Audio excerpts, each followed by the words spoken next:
Hi everyone, thanks for having me in your class. My name is Christian. I'm currently serving as a Scrum Master and Product Owner in Praia, Romania. Um, the reason why mostly I was interested in going forward with LPM training is because I previously did the release train engineer training and product owner product management training from SAFE. My organization is moving from the traditional way of doing things from waterfall methodology to more adaptive and agile way of operating. And I'm currently serving as the single, let's say, agile coach in my organization, and I need all the information I can get my hands on to support my organization in this transition. And I'm happy to attend your class to learn so many new things about agile and the way you can do business more collaboratively than the traditional way of waterfall.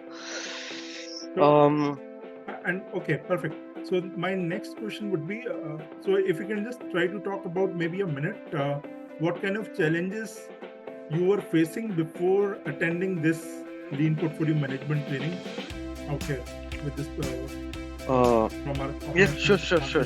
Yeah.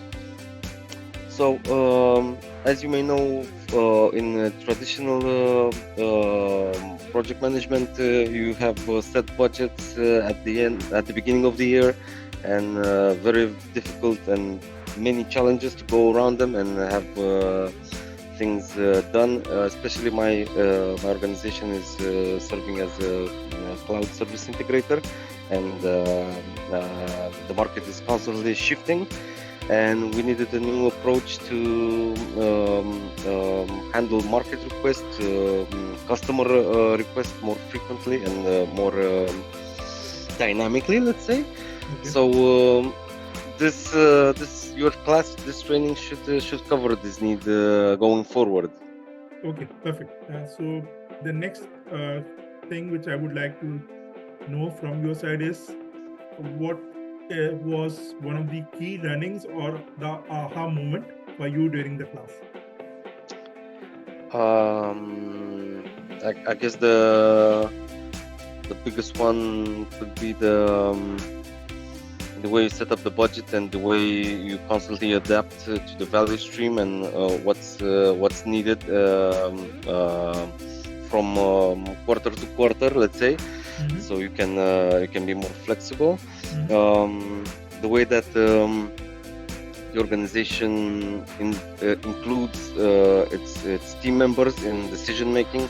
It's not top-down decision. Okay, you have to do this. This is the constraint. This is the timeline. This is the budget. Get it done. So this is pretty cool. Okay, perfect. And the last thing which I would like to ask, or maybe the last question from my side, how do you see that what is going to be the impact of this training on your respective profile within your organization, and if I may ask, to your organization as a whole? So this training is definitely going to be a big help going forward. Still need to do some coaching on my own to train the organization and help them adopt the agile way of doing things. This is actually the new business model, let's say. Hopefully it's going to be less of a struggle that it was so far moving in agile, but yeah, it's a great investment also in time and money, and to acquire this new knowledge. Perfect. Thank you so much, Christian, for your valuable feedback and valuable time. Right. So thank you again, Thank you. I look forward to you coming us back for more training. Yeah, sure.